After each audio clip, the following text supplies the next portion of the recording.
أعوذ بالله من الشيطان الرجيم. بسم الله الرحمن الرحيم. الحمد لله رب العالمين، حمدا كثيرا طيبا مباركا فيه.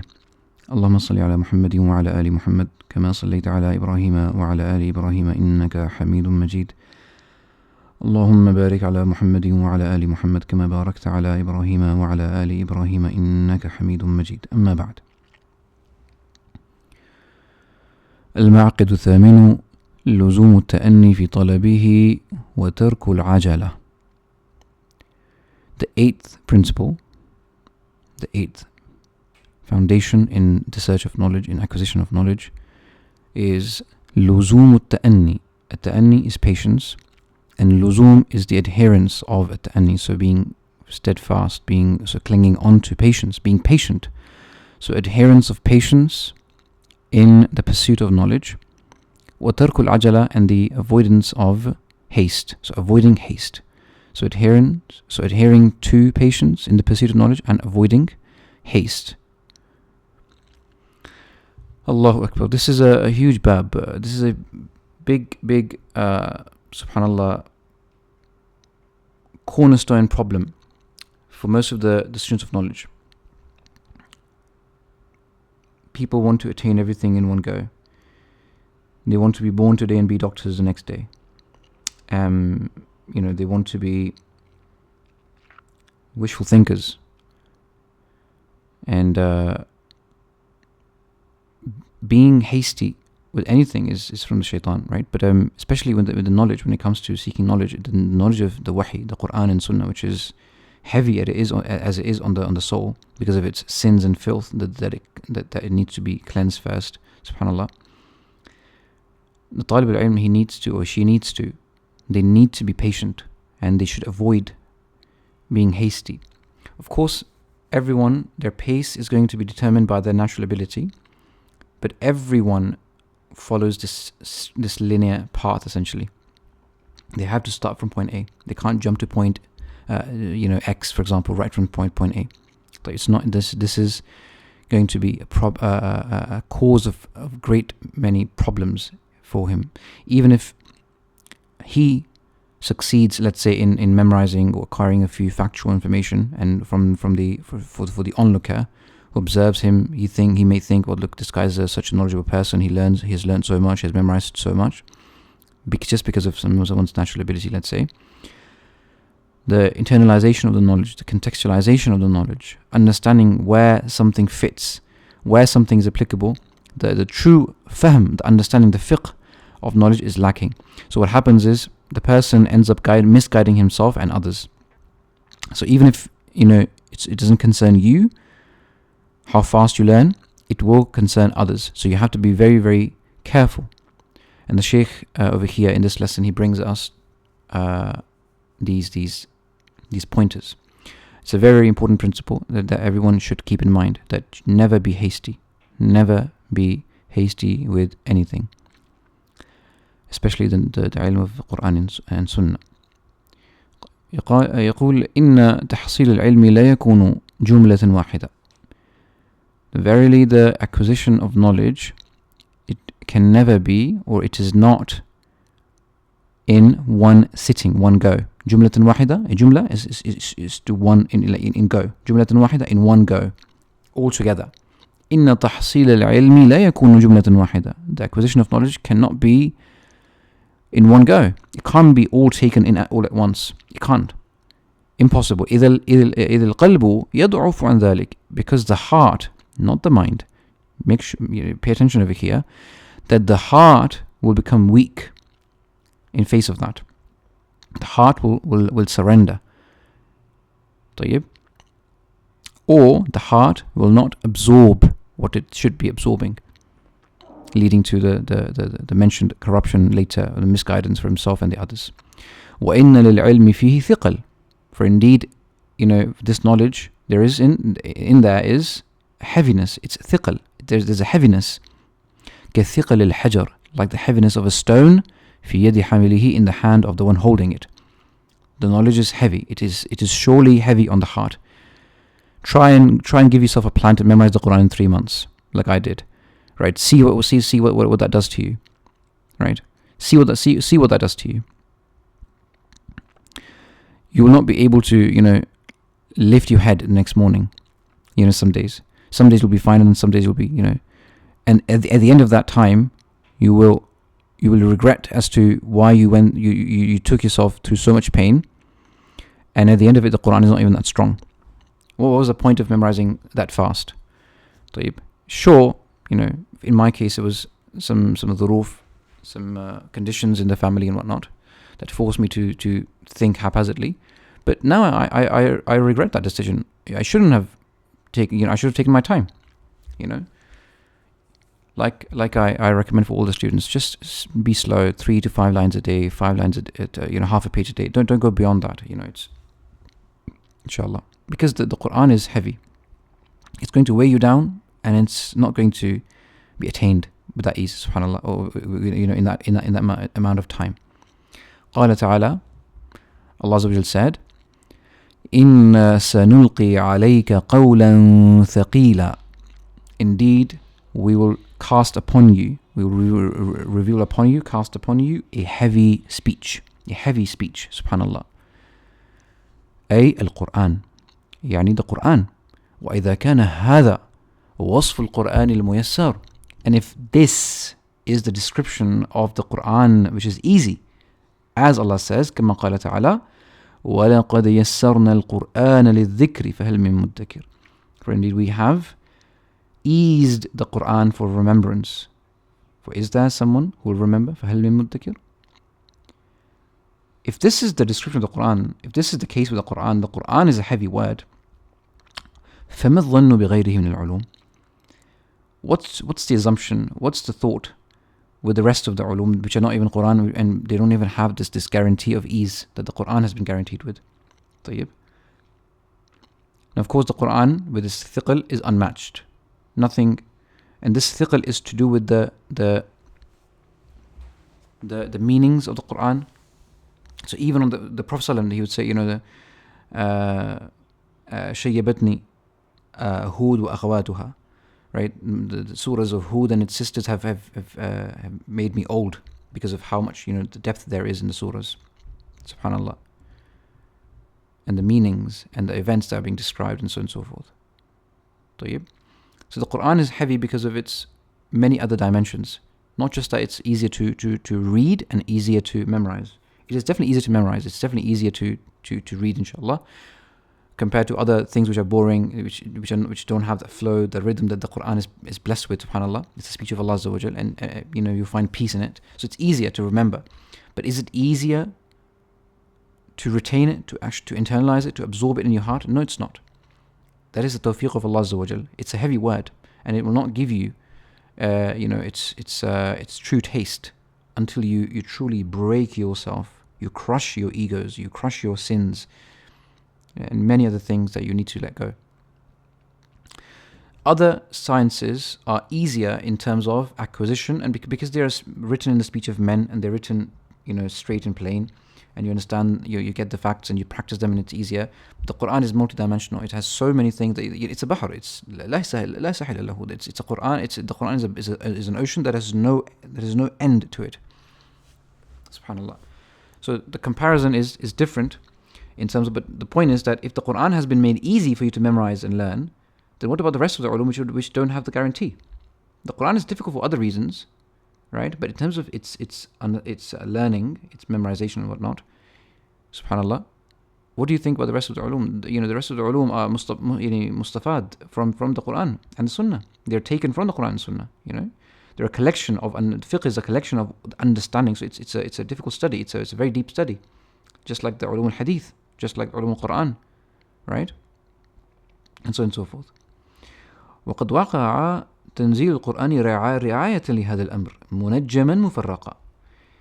وقد وقع تنزيل القرآن. So the tanzeel of the Quran, the revelation of the Quran, وقع, it happened, keeping in mind or looking after this reality, لهذا الأمر. منجما مفرقا, gradually and in a dispersed manner. So the revelation of the Quran, because of this matter, to keep, keeping true to this affair that the Quran is heavy, it was revealed over 23 years, gradually, munajjaman, gradually, wa mufarraqan, in a dispersed manner. So you remember the different surahs, different ayahs were revealed, bi'atibari al-hawadith wal-nawazil, as per the different events, hawadith and nawazil, and different crises or calamities, different issues that used to come up in the Quran would come down as a solution for it, or as a guidance for it in that regard, right? So the Quran, because of this reality that the ilm should be sought, piece by piece, bits by bit by bit, gradually. The Quran, its revelation, teaches you that lesson. قال تعالى, Allah says, وَقَالَ الَّذِينَ كَفَرُوا لَوْلَا نُزِّلَ عَلَيْهِ الْقُرْآنُ جُمْلَةً وَاحِدَةً. Those who disbelieved, they said, لَوْلَا نُزِّلَ عَلَيْهِ الْقُرْآنُ جُمْلَةً وَاحِدَةً. Why was the Quran not revealed? لَوْلَا نُزِّلَ عَلَيْهِ, upon him. Why was not revealed upon him the Quran جُمْلَةً وَاحِدَةً, in one go, all at once, in one piece? كذلك, that is so, لِنُثَبِّتَ بِهِ فُؤَادَكَ, so that we may ground with the Quran your heart. We may make you firm with this Quran your heart, فُؤَادَكَ. So we may make your heart firm and steadfast with the Quran. We may strengthen your heart with it. وَرَتَّلْنَاهُ تَرْتِيلًا, and we have recited the Quran in measured and deliberate stages. Subhanallah. وهذه الآية حجة في لزوم التأني في طلب العلم. And this ayah is an evidence in the adherence of patience in the pursuit of knowledge. والتدرج فيه, and being gradual in it,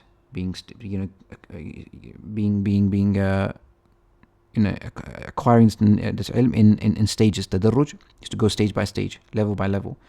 وترك العجلة, and the leaving of haste, avoiding haste, being quick and hasty. كما ذكره الخطيب البغدادي في الفقيه والمتفقه, as Imam al-Khatib al-Baghdadi in his book Al-Faqih wal-Mutafaqih. Al-Faqih, the one who is the faqih, the alim, and mutafaqih, the one who is learning fiqh. That's his title. Al-Faqih wal-Mutafaqih is his book, as he is mentioned in his book Al-Faqih wal-Mutafaqih. And والراغب الأصفهاني الأصبهاني في مقدمة جامع التفسير, and as Imam al-Raghib al-Asfahani in his muqaddimah of Jami' al-Tafsir, his book Jami' al-Tafsir.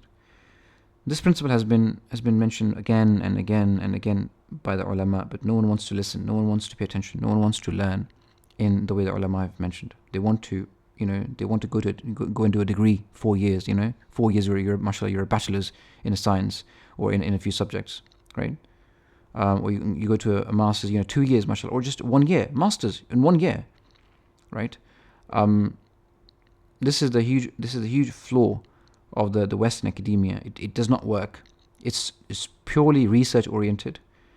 The firmness and the maturity of a student is never the key question. It is how much he can produce, and how well he can do the paperwork, essentially, as we call it. Right. That's what it is.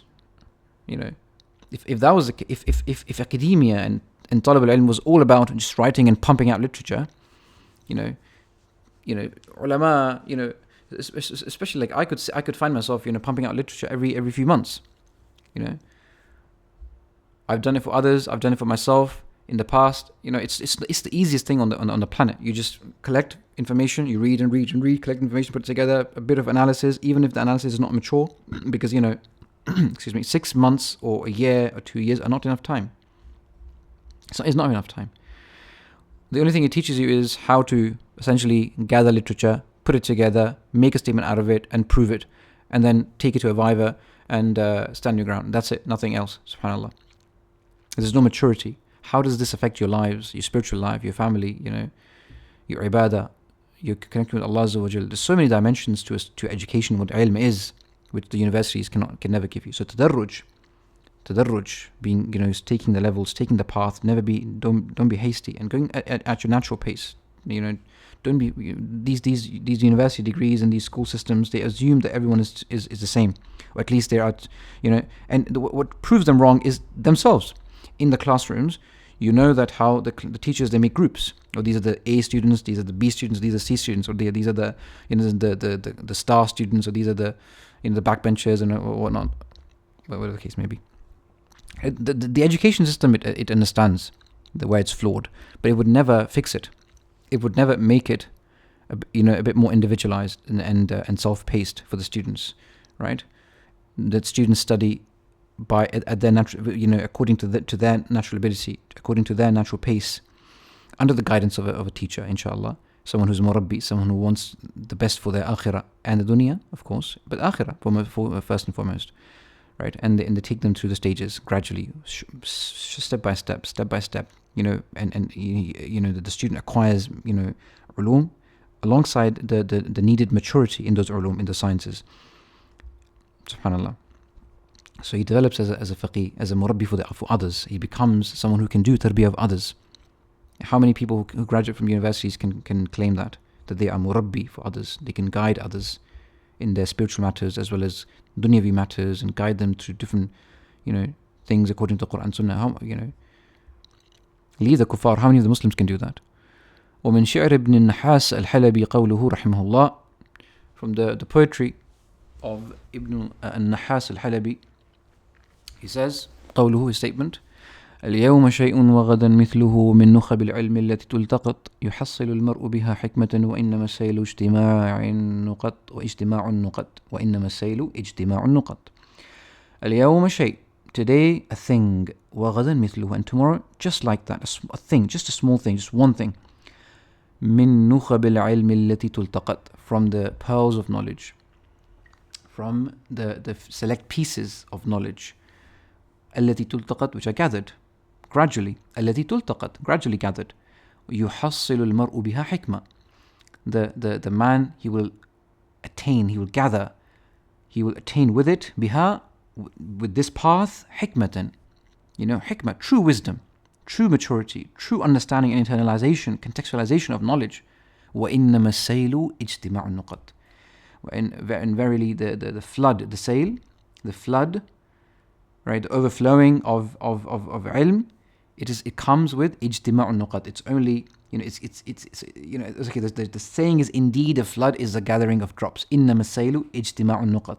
Right? So the flood, the overflowing of water through the across the river banks and flooding the areas, it comes because, droplets of rain, they drop and drop and drop, and they gather, and eventually leading to a flood. It's never that all of rain, the clouds let go of all the water that there is. Let's say one day we wake up and the cloud, the sky is filled with rainy clouds, right? The clouds were full of rain inside them, and all of a sudden, in just a click, the laws of physics, they fail, and all of a sudden the clouds leave the water that's inside them, right? The water that drops, slowly filling the rivers and the streams and the gorges and X, Y, and Z. Subhanallah, all of that water falls upon you. What do you think is going to cause? It will cause destruction. It will cause destruction. And that's the same case with knowledge being sought in one go. Combining between 10 different subjects all at once, and and thinking that this is going to lead somewhere. إنما السيل اجتماع النقط. A flood, an overflowing of water, is a gathering of drops. نقط, gathering drops, اجتماع, gathering of drops. Subhanallah. This is how knowledge is sought. This is how knowledge is acquired. شيء فشيء, شيء فشيء, شيء فشيء, شيء فشيء. اليوم شيء وغدا مثله من نخب العلم الذي تلتقط يحصل المرء بها حكمة وإنما السيل اجتماع النقط. الله أكبر.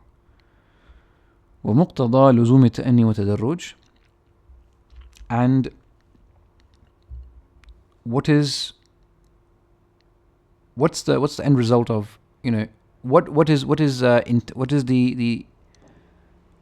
what is adhering to patience and gradual development? What does it imply? Right? It implies البداءة بالمتون القصار والقصار المصنفة في فنون العلم. It implies the beginning with the mutun, which are short, القصار المصنفة في فنون العلم, which are written in the different sciences of knowledge. حفظا واستشراحا, by memorizing them and seeking its sharh.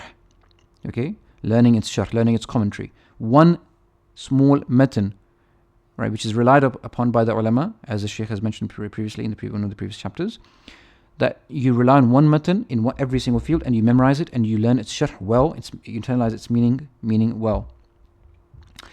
والميل عن مطالعة المطولات, and turning away from the reading of the bigger commentaries and the bigger books in different sciences. التي لم يرتفع الطالب بعد إليها, the ones that the talib, the student, has not risen to its level as of yet. He's not there, he's going to be lost when he does not have the keys, the foundations yet to delve into them.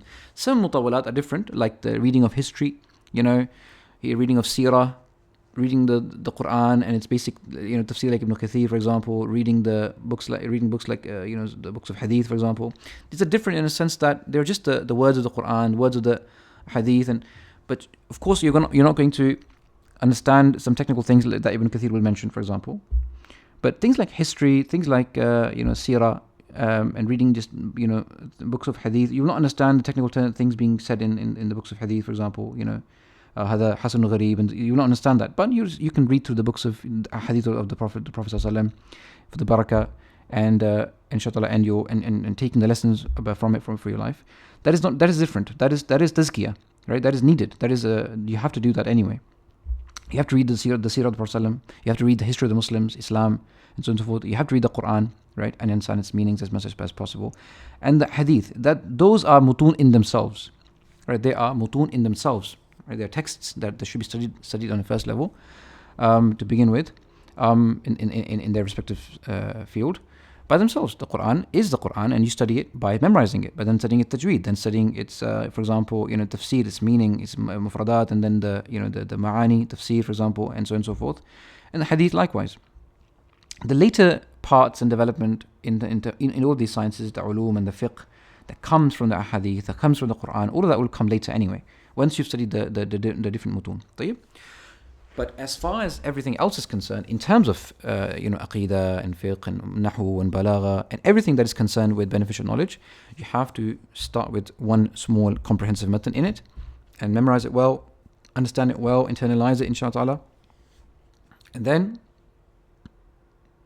for that stage, you turn away from everything else, which is longer commentaries, longer books, in that science. You wait, inshallah, you be patient until you have acquired those keys, until you're confident in the foundations, and then inshallah you can jump into something which are a bit bigger. And it doesn't take long. It's just only the shaitan which is making you think that, I want to run, I want to rush through this, I can do this, I want to jump into this book, I want to jump into that book, or this book and that book and this book and that book, and the rest of your life will be spent in this way, this book and that book, and you will never acquire any knowledge, right? So important that this is what it implies: being patient with knowledge, and being sticking to the tadarruj, going through knowledge gradually, step by step, level by level. It implies that you begin with these small mudun, comprehensive texts, and you memorize them and you understand them well. So you acquire the keys first, essentially. ومن تعرض للنظر في المطولات فقد يجني على دينه. Allahu Akbar. Whoever, woman, تعرض للنظر, who engages, essentially, who puts his gaze في المطولات, in the longer texts, like he engages in examining the lengthy works, فقد يجني على دينه, he may harm his own religion. He commits a crime, essentially. He commits a crime against his religion. He harms his own religion. وتجاوز الاعتدال في العلم ربما أدى إلى تضييعه. To go beyond, to leave balance, اعتدال, to go, to transgress balance in ilm, in knowledge, ربما أدى إلى تضييعه. It may lead to the waste, to the wastage of knowledge, subhanallah, to losing it, essentially. Okay? So when you transgress the balance in knowledge, it will lead to its wastage. You will end up wasting knowledge instead of gathering it. ومن بدائع الحكم, from the novelties of wisdom, some of the sharpest wisdoms that has been mentioned, that has been narrated to us from the ulama of the past, is the statement of قول عبد الكريم الرفاعي, the statement of الشيخ عبد الكريم الرفاعي أحد شيوخ العلم بدمشق الشام في القرن الماضي, one of the mashayikh of knowledge in Damascus, Sham, Syria, في القرن الماضي, in the last century. He said, طعام الكبار سم الصغار. Allahu Akbar. The food of the elderly is poison for the younger ones. طعام الكبار سم الصغار. The food for the elderly is the poison for the younger ones. Subhanallah. It's poison because, as we said, before you have matured enough in knowledge, you will come across things which your mind will not know what to do with. You will not be able to. Let's say you start reading into the ikhtilafat of the Sahaba. You start reading into the different books on ikhtilaf in different sciences, ikhtilaf al-nahw, ikhtilaf this, because you're curious with it.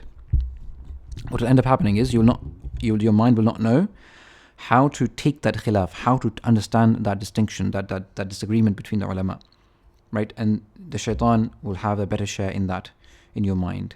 You'll think, look how the ulama, they can't even agree on one thing, look how this and that, and the Sahaba, they were fighting, how can this and that, happen when the Sahaba, there was infighting within the Sahaba, what kind of religion is this? So many people, they ended up being confused by the religion because they did not have the right ta'sil, they didn't have the right foundation in how to approach the khilafat. The ulama, who are murabbeen, who do tarbiyah of the ulama, of the masses, they teach them the keys of how to approach these texts. The Quran has taught us some manners, some etiquettes, some manhajiyah. There's a way that has been taught and has been passed down to us, right? They give you the keys. They tell you, look, the Sahaba are those whom radiyallahu anhum wa radu an. They are pleased with Allah and Allah is pleased with them. As a jama'ah, all of them Allah is pleased with, right? So whatever differences they occurred, it was a humanly difference. طيب, and how you take it is radiyallahu anhum wa radu an. May Allah be pleased with them, because Allah is pleased with them. May Allah be pleased with them. They are pleased with Allah and Allah is pleased with them. That's firstly. Second, when you read about, let's say, something, a disagreement between Muawiyah radiallahu anhu and Ali radiallahu anhu, you understand that Sahaba were human beings, but when it comes to spreading knowledge, both of them are the katibin of al-wahi. They wrote wahi with their hands. The Quran, they preserved the Quran with their hands. They memorized the Quran with their hands. They both fought for the sake of Islam. They were Sahaba. So the ulama who are murabbeen, they teach you the honors, they teach you the fada'il and the virtues of different Sahaba, and they put the things into their right perspective. And then when you read about the disagreement, you understand that it was truly, the Prophet had already prophesied it. The Sahaba knew that there were going to be disagreements, but they weren't sure how that would happen, and that's why things happened, right? And the Sahaba, they resolved it. They resolved those affairs amongst themselves very well. Subhanallah. It was only the Khawarij and others, the Munafiqeen, who were amongst them, that led, that caused different infightings, and that's how, some things happen. So you learn things, inshallah, step by step. The ulama, they always give you the right keys, the right manhajiyat, the right mindsets, so that, subhanallah, رَبَّنَا لَا تَجْعَلْنَا فِي قُلُوبِنَا غِلًّا لِلَّذِينَ آمَنُوا. O Allah, do not put in our hearts hatred for the ones who have preceded us, who have gone before us. These ayat, they're told to you. You learn them, you memorize them. This is the manhajiyah, that when you learn about the khilaf between the ulama or the Sahaba, you learn that they were brothers. And Allah has taught you to make a dua that Allah does not put hatred in your inside, because they are the guardians of the religion. If something happened, it was a political difference. It was an individual difference. It was nothing to do with the religion. It was to do with the application of certain aspects and dealing with hypocrites, dealing with certain groups which are corrupted. And how that happened, those are lessons. In fact, those are lessons for you in today's day and age. If you want to revive the Ummah, you are going to have to deal with hypocrites. You are going to, come across, you are going to be forming teams of people. People are going to come and be parts of your movement, inshallah. But there will be disagreements within you as well. No two fingers are equal. No two fingers are equal in length. No two beings are created equal. No two beings are same. No two human beings can ever be the same exactly, right?